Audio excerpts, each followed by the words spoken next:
Jadi kalau saudara memiliki hati melayani, memiliki hati untuk menolong mereka yang susah, memiliki hati untuk menolong mereka yang lapar, memiliki hati untuk menolong mereka yang tersesat, memiliki hati untuk menolong mereka yang tanpa ayah atau tanpa ibu, engkau akan diberi kelimpahan. Karena apa? Tuhan punya agenda lewat hidup saudara.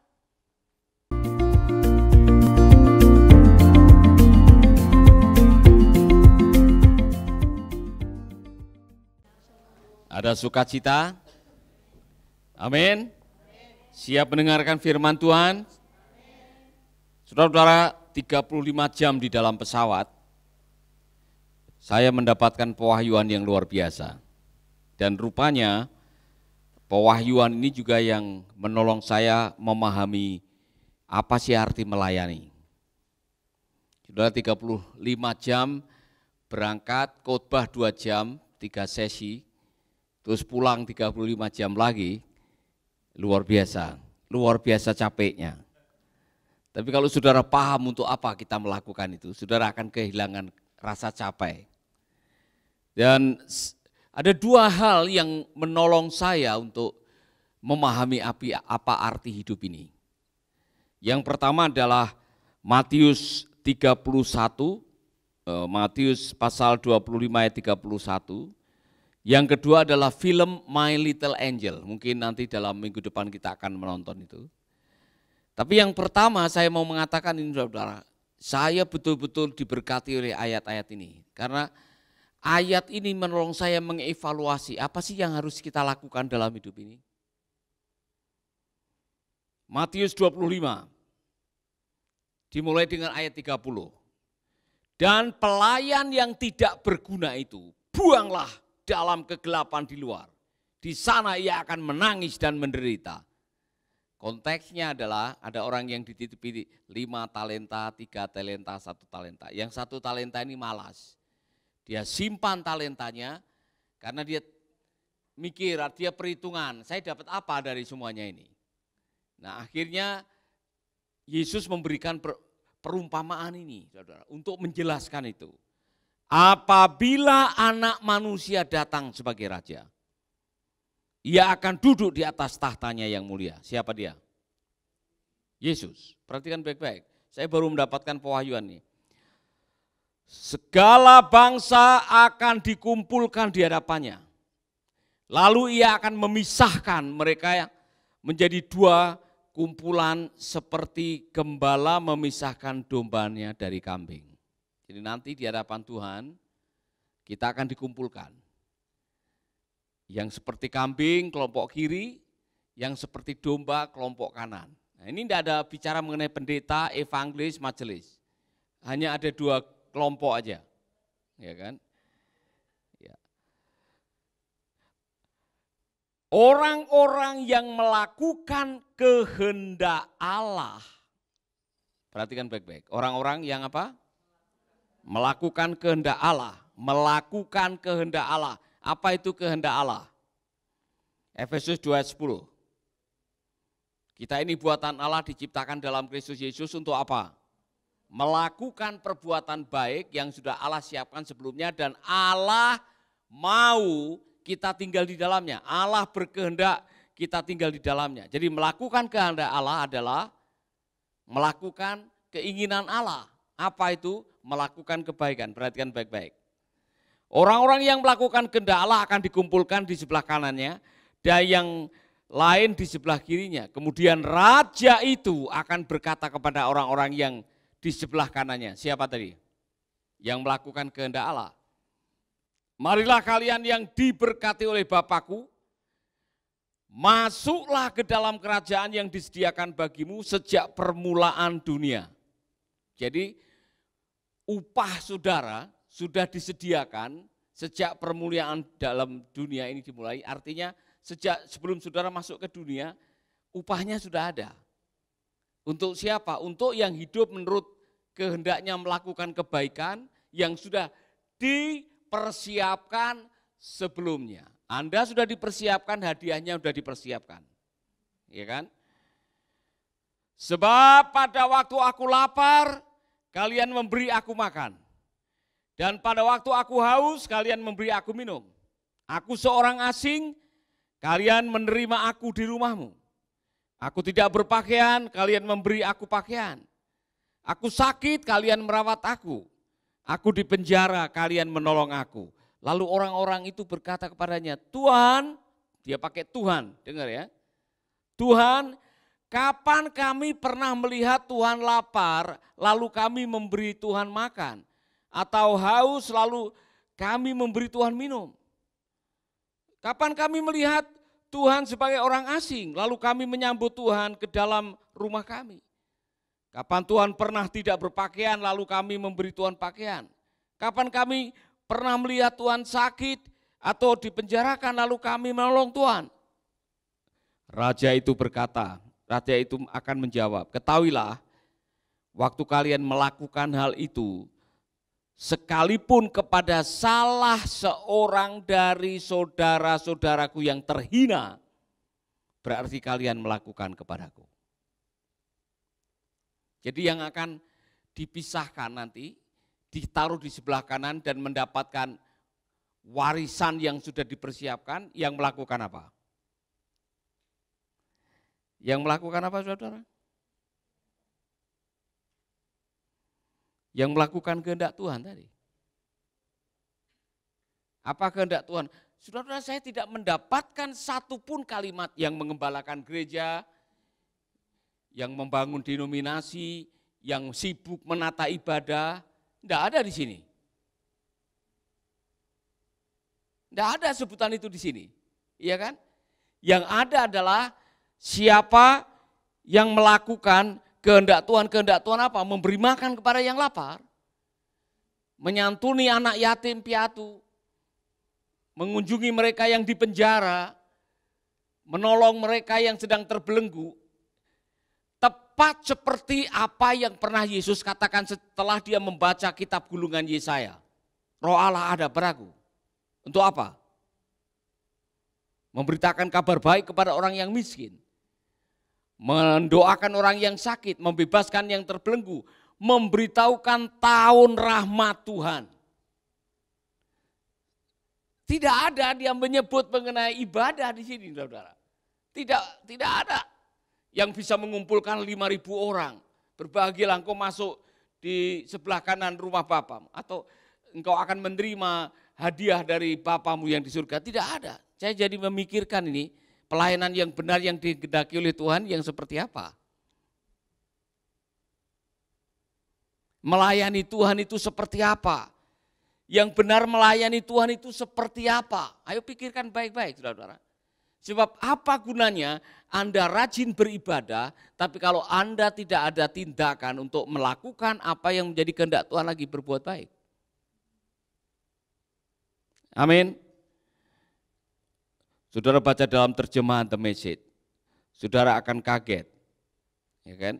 Di dalam terjemahan The Message dikatakan begini, I am telling you the solemn truth. Whenever you fail to do one of these things to someone who was being overlooked or ignored, that was me. That was me. You failed to do it to me. Jadi, that was me, ada kata that was me. Kalau kalian melakukan kepada orang-orang yang selama ini diabaikan, disisihkan, dipinggirkan, kalau kalian melakukan itu untuk mereka, that was me, itulah saya. Itulah saya. Jadi pada waktu Anda menolong yang miskin, yang lapar, yang terbelenggu, yang susah, yang tanpa ayah, yang tanpa ibu anak-anak, yang terlantar, Anda sedang melakukannya untuk Tuhan.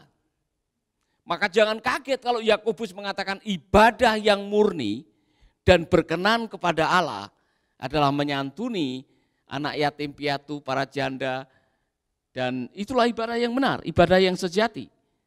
Itulah sebabnya Tuhan mengatakan di dalam Mazmur pasal 41, diberkatilah orang yang memperhatikan orang yang lemah.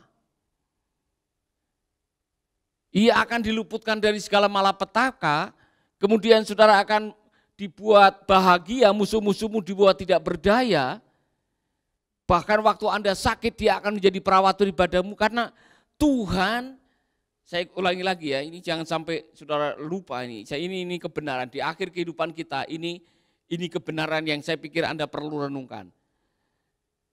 Apapun yang kamu lakukan untuk saudaramu yang terkecil, engkau melakukan buat aku. Jadi waktu saudara menolong orang susah, menyantuni anak yatim, menolong para janda, memberi makan kepada yang lapar, engkau sedang melayani Tuhan. Jadi jangan pikir melayani itu hanya menyanyi praise and worship, saudara-saudara, atau khotbah di balik mimbar, tidak disebutkan di sini. Saya kaget juga, saudara-saudara, tidak disebutkan di sini. Domba-domba yang di sebelah kanan itu adalah mereka yang sudah punya gelar pendeta, saudara yang sudah punya barangkali jemaat 500, saudara yang setiap minggu mimpin komsel ada di sebelah kanan, tidak disebutkan di sini. Tapi domba-domba yang baik yang melakukan kehendak Bapa adalah mereka yang melakukan hal-hal yang dikatakan tadi, apapun yang kamu lakukan untuk saudaramu yang terkecil, engkau melakukan bagiku. Jadi ini tepat seperti apa yang dikatakan oleh Efesus 2 ayat 10. Jelas ya? Jadi pelayanan yang sejati apa? Kalau agama yang sejati dan murni adalah menyantuni anak yatim piatu, menolong para janda, menolong mereka yang susah, maka pelayanan yang sesungguhnya itu bukan khotbah. Mohon maaf nih. Pelayanan yang sesungguhnya adalah waktu kita mau menolong mereka yang minta tolong Tuhan. Masuk di akal, saudara. Agama yang murni dan berkenan kepada Allah adalah menolong mereka. Nah, di dalam menolong mereka itu ada memberitakan kabar baik kepada yang miskin tadi. Tapi itu hanya sebagian kecil dari bentuk pelayanan. Memberitakan kabar baik adalah sebagian kecil, masih ada kasih makan yang lapar, menolong mereka yang terbelenggu, menyantuni anak yatim piatu. Amin. Cara Tuhan menolong orang selalu pakai orang. Dan ketika hidupmu dipakai untuk menolong orang-orang yang perlu pertolongan Tuhan, itulah pelayanan.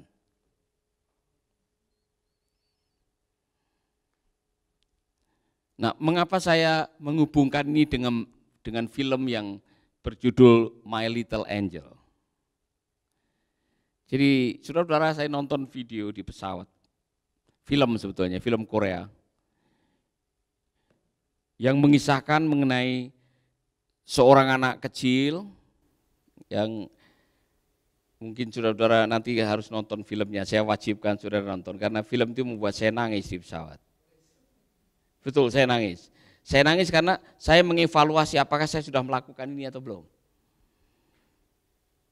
Jadi diceritakan di situ ada anak kecil yang namanya Eun-hye. Mamanya meninggal. Nah, mamanya bekerja di sebuah perusahaan entertainment dan tinggal di kos-kosan. Tidak tahu kenapa dia meninggal sehingga pimpinan yang menjadi manajernya dia ini nyari-nyari, tidak ketemu, kemudian dia cari alamatnya, dia datang ke rumah kos-kosannya, ternyata di dalam kos-kosan itu ada anak kecil. Nah, ini masih jomblo ini. Namanya Park Jae-sing. Nah, Park Jae-sing ini kaget karena waktu masuk ke rumah itu ada anak kecil, ada di bawah kayak laci begitu atau tempat, dia bersembunyi di situ sambil makan roti. Eun-hye, 7 tahun umurnya, dan waktu si Park memanggil itu, anak kecil itu dia tidak nyambut, tidak ngerti. Anak kecil dipanggil-panggil tidak menjawab, tidak meresponi. Kemudian pada waktu dia menyalakan rokoknya, anak kecil ini, Eun-hye ini tiba-tiba cium rokok, cium bau, kemudian dia cari-cari, dia peluk, dia diraba-raba dulu muka laki-laki ini, kemudian dia teriak, ternyata bukan mamanya. Nah, waktu Pak Jinsik lihat itu dia rasa, oh anak ini buta. Dan dia budak juga, tunarungu. Aduh saudara-saudara, tiba-tiba si jomblo, si Pak ini, dia ternyuh, hatinya tersentuh. Ini anak mati, tidak tahu kalau mamanya mati. Anak ini yatim piatu, single parent, mamanya single parent. Akhirnya dia malam itu tidur di situ, waktu dia malam itu tidur di situ, dia terharu sekali karena ini anak tidak ada yang ngurus. Kemudian dia tidak tahu bahwa mamanya sudah mati, dia hidup sendiri. Dia kalau mau makan, dia cari kulkasnya, dia tahu. Lama-lama dia memutuskan untuk merawat anak ini, sampai dia dipecat. Si Pak ini akhirnya dipecat oleh perusahaannya karena tidak masuk kerja. Saudara-saudara, akhirnya dia mencoba untuk ngurus si anak umur 7 tahun ini, berusaha untuk mandikan dan sebagainya. Nah dia belum pernah ngurus anak, jadi dia tidak tahu bagaimana cara mengurus anak. Nah saudara, singkat cerita, Pak memutuskan untuk mengirim anak ini ke sekolah luar biasa. Ditolak ternyata. Ditolak dan Pak sudah kehabisan uang, dia tidak kerja, tidak punya uang, akhirnya dia pergi ke gunung mencari bibi dari wanita yang meninggal ini. Karena ternyata dia menemukan alamatnya, wanita ini sebelum meninggal dia meminjamkan uang 30.000 won, uang banyak itu, ke bibinya. Jadi dia cari bibinya di desa, ternyata tidak ketemu. Singkat cerita, dia ditolong oleh sebuah keluarga, diajari bagaimana merawat anak kecil yang keluarga itu juga sedang mengalami kesusahan gitu. Jadi bapak tua punya kebun semangka, punya anak wanita, baru ditinggal mati suaminya, anaknya 2. Ini ceritanya mengharukan saudara-saudara, nanti tolong lihat videonya. Akhirnya diajari bagaimana merawat anak, wah bagus. Jadi Unhei bisa bermain di situ, diajari untuk makan buah-buahan, diajari bagaimana menulis atau jadi komunikasinya pakai tulisan gitu, tulis di telapak tangan. Jadi ayah angkatnya yang namanya si Pak ini akhirnya senang, anak ini sudah bisa berkomunikasi. Tiba waktunya, dia bilang saya harus taruh dia di sebuah yatim piatu, rumah yatim piatu. Dia bawalah di yatim piatu, didaftarkan, ya kan, anaknya diajak komunikasi sudah mulai bisa dengan menulis di telapak tangan itu tadi. Nah sudah diterima, akhirnya diam-diam si Pak ini keluar dari ruang registrasi itu, dia keluar dengan bawa tasnya, dia mau kembali nyari kerjaan. Gitu. Dia tinggalkan anak itu. Tiba-tiba anak itu tahu, dia raba-raba kok tasnya sudah tidak ada. Wah dia teriak-teriak kan, dia panggil. Dia sudah merasa bahwa si Pak ini adalah ayahnya.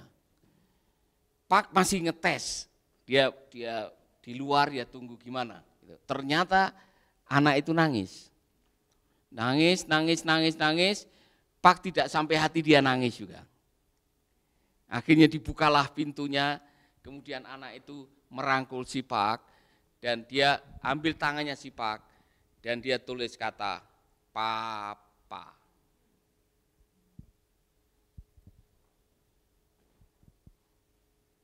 Dan dia tidak jadi taruh di panti asuhan, dia ambil. Pelajarannya apa? Apakah kebetulan? Walaupun ini film saudara, berapa banyak peristiwa terjadi seperti itu. Apakah kebetulan si Pak berjumpa dengan Unhei? Tidak ada istilah kebetulan. Karena orang yang sedang membutuhkan Tuhan, Tuhan akan taruh orang lain yang bisa menjadi wakil Tuhan untuk menolong orang-orang itu.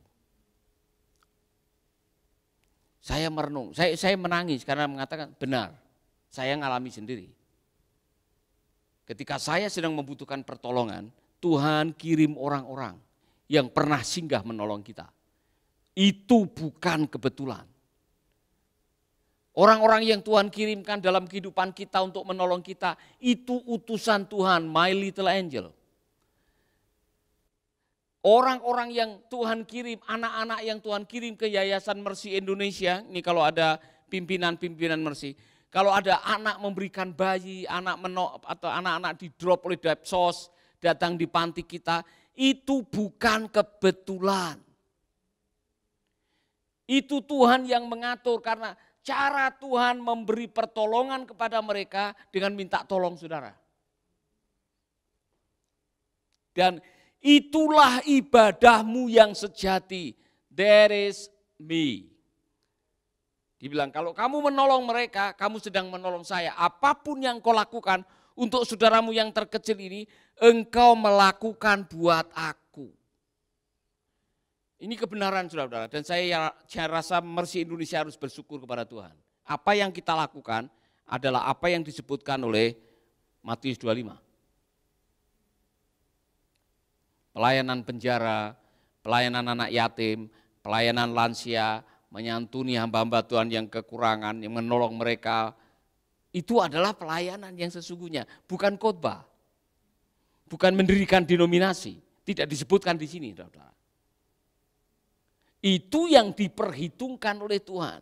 Jadi apapun yang terkecil yang kau lakukan buat saudaramu ini, engkau sedang melakukan buat aku. Amin. Amin saudara. Jadi saya kembali dalam perjalanan saya mengatakan Tuhan terima kasih. Kita ada di track yang benar.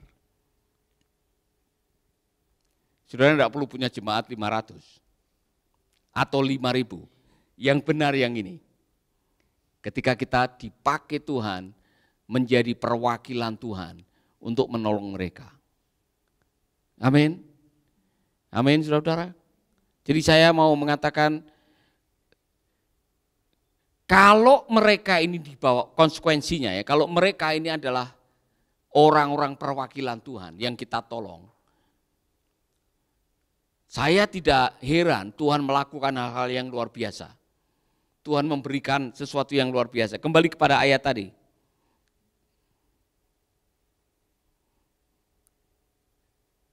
Ada satu kalimat yang membuat saya betul-betul diberkati, ayat yang sebelumnya, saudara. Kalau saudara membaca ayat yang sebelumnya, saudara akan menemukan kebenaran ini.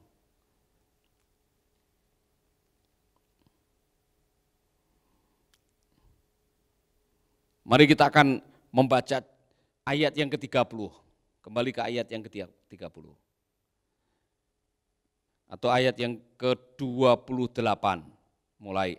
Sebab itu ambillah talenta itu daripadanya dan berikanlah kepada orang yang mempunyai 10 talenta itu. Jadi talenta yang satu yang tidak dikaryakan tadi diambil, dikasih kepada yang punya 10. Yang 5 kemudian digandakan jadi 10 tadi, diberikan kepada mereka. Kalimatnya ini, kalimat ini perhatikan baik-baik. Karena setiap orang yang mempunyai, kepadanya akan diberi. Sehingga ia berkelimpahan, semua bilang berkelimpahan. Tetapi siapa yang tidak mempunyai, apapun yang ada padanya akan diambil daripadanya. Mempunyai apa?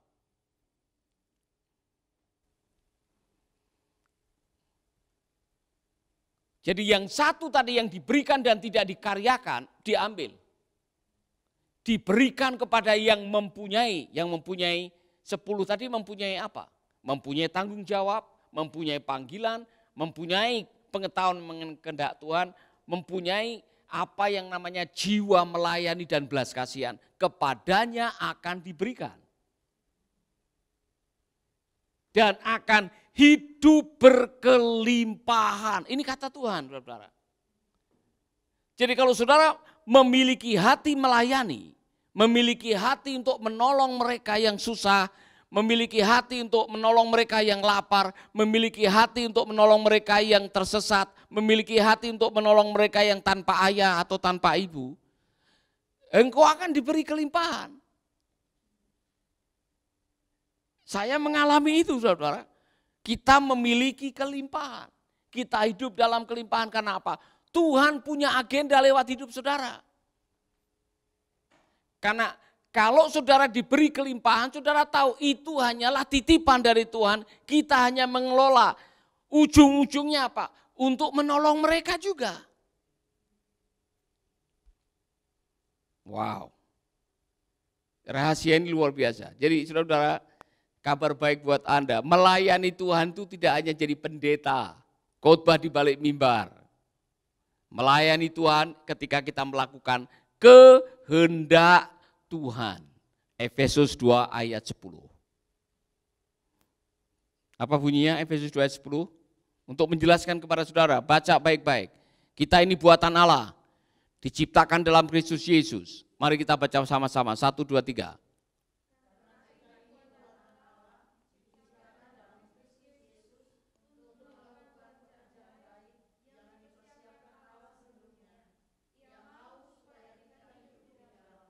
Jadi pekerjaan baik yang dipersiapkan oleh Allah sebelumnya itu apa?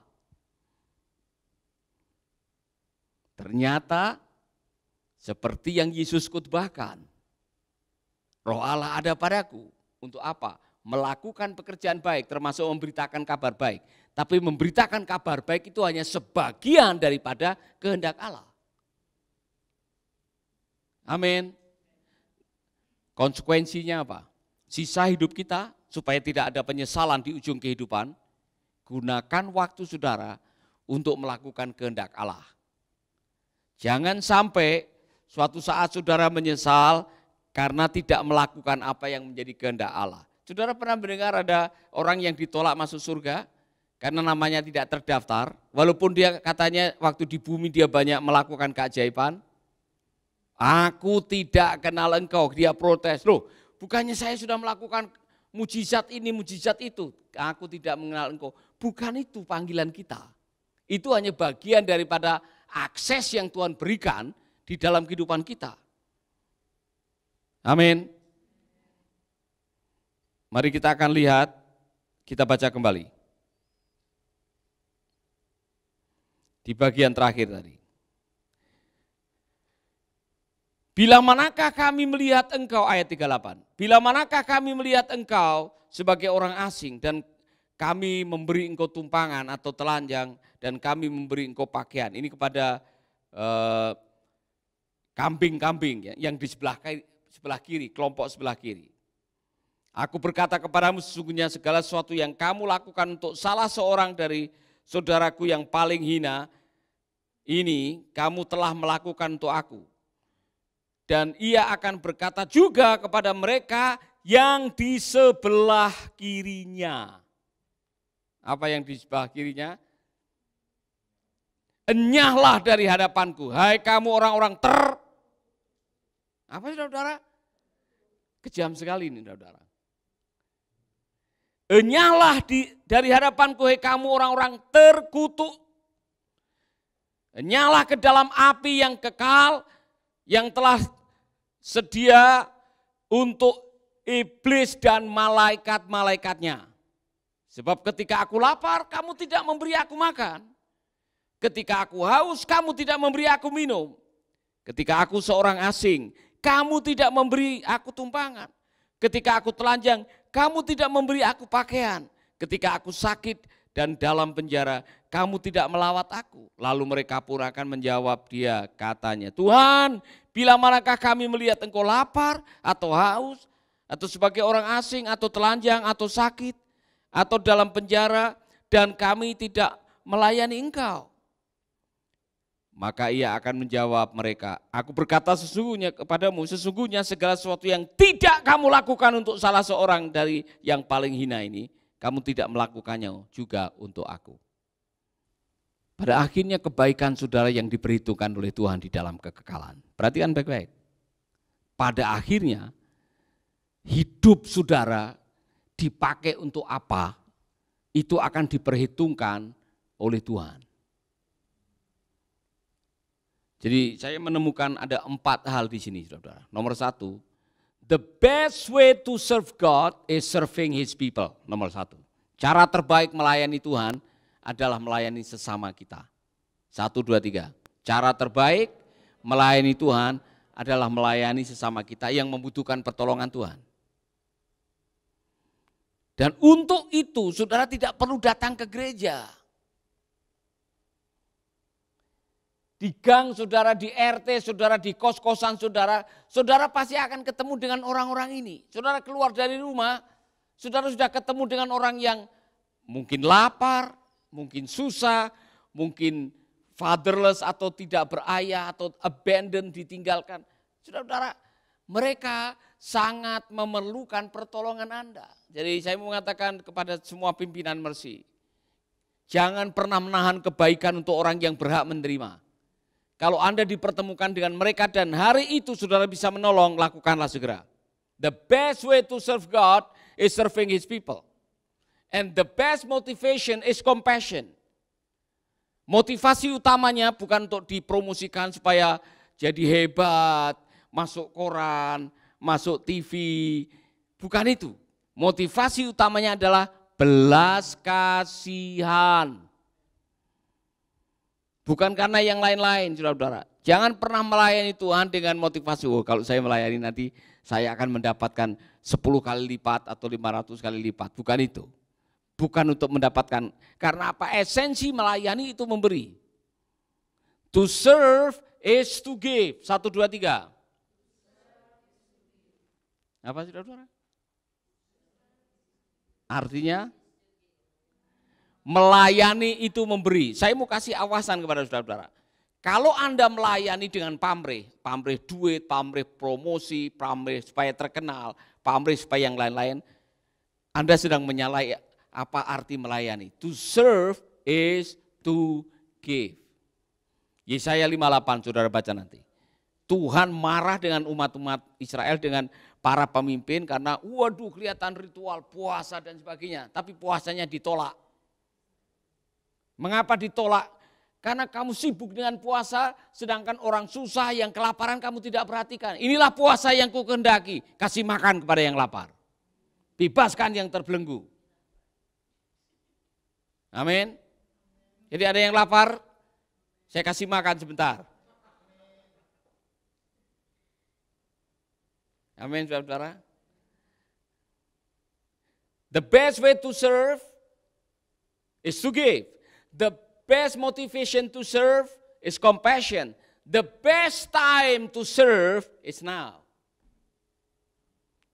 Kapan waktu terbaik kita melayani Tuhan? Jawab, sekarang. Maka jangan pernah menahan kebaikan. Oh nanti kalau uang saya sudah banyak Pak, saya baru melayani Tuhan.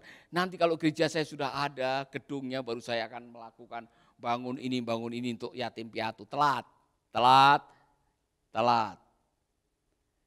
Waktu terbaik untuk menolong orang adalah sekarang.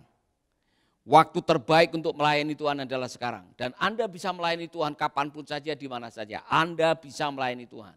Saya ulangi lagi saudara-saudara. Orang-orang yang Tuhan kirimkan untuk menolong saudara, dan orang-orang yang Tuhan kirimkan untuk minta tolong saudara, semua sudah diatur oleh Tuhan. Amin. Jadi Juwita, kamu mungkin tidak punya gelar teologi ya. Tapi kalau kamu tergerak menolong anak yatim, menolong orang susah, memberi kata dorongan, mendoakan orang sakit, kamu sedang melayani Tuhan. Karena di sini tidak katakan, maka orang-orang yang punya gelar pendeta, dapat titel doktor atau S2, STH, dipisahkan di sebelah kanan, tidak ada di sini. Ya kan? Jelas saudara-saudara? Saya tutup dengan cerita ini. Setelah nonton film itu, saya nonton film berikutnya. Ya kan? Jadi saya nonton 13 film. Pulang pergi itu 35 jam, ini mau ngapain coba? 35 jam di pesawat dan nongkrong di transit di ini airport, mau ngapain? Mau main kasti, enggak ada. Main sepak bola juga enggak bisa. Hanya nonton, makan, tidur, ke toilet. Nonton, makan, tidur, berdiri ke toilet, itu aja. Saudara nanti akan mengalami suatu saat kalau diajak Pak Paulus ke Amerika, baru ngerasain betapa capeknya.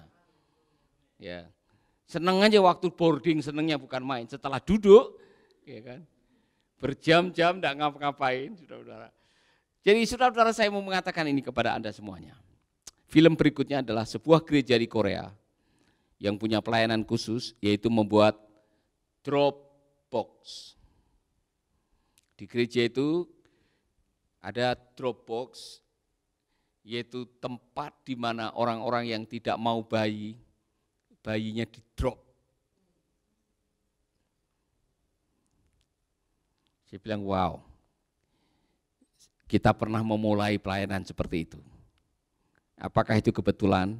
Ternyata saya renung-renungkan peristiwa kapan kita mulai dulu ya? Di Gaju Timur. Ya kan? Saya renung-renungkan ada orang yang datang, tidak mau bayinya lahir, anak kembar langsung minggat, kita yang ngambil bayinya. Ya kan?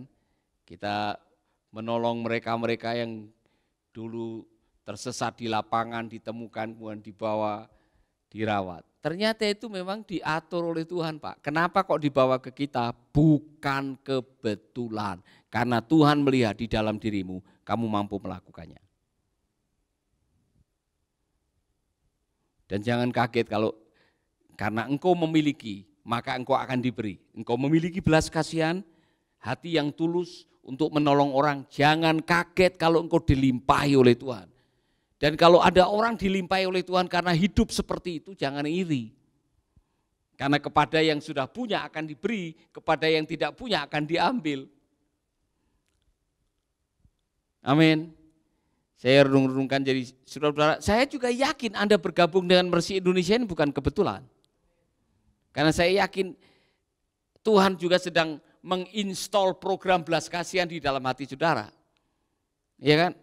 Nanti Osin misalkan kau sudah menikah kemudian ditempatkan oleh Tuhan di satu tempat, kok mulai panti asuhan di sana menolong anak-anak, bukan kebetulan ada di sini. Semua ini bukan kebetulan, Tuhan atur. Hosi pulang kampung, dia melayani pelayanan panti untuk anak-anak, bukan kebetulan. Edi pulang ke Maluku Tenggara memulai pelayanan untuk menolong para lansia, bukan kebetulan. Anda di sini bukan kebetulan, saya yakin. Saya dipertemukan dengan Anda juga bukan kebetulan. Semua sudah diatur oleh Tuhan. Lakukan kehendak Tuhan. Tengok teman saudara, lakukanlah kehendak Tuhan. Amin. Jadi saya pikir saya sudah sampai di titik itu. Apa yang kita lakukan, Mercy Indonesia, kita sedang melakukan kehendak Tuhan. Maka jangan kaget kalau ada orang-orang yang tertarik untuk memberkati kita. Itu orang yang kemarin pelayanan penjara sudah SMS saya, dia tertarik untuk melakukan menopang pelayanan penjara, Pak Ronald Slade. Ya, karena dia dulu adalah wakil dari pelayanan penjara di Brisbane. Jadi dia akan undang teman-temannya dia, pelayanan penjara dan gereja-gereja, nanti bilang Pak Paulus datang bicara dengan mereka supaya mereka berpartner dengan kita di sini. Sudah banyak orang yang mau datang, mission trip untuk melihat apa yang kita lakukan. Apakah kebetulan? Tidak kebetulan. Mereka diatur oleh Tuhan.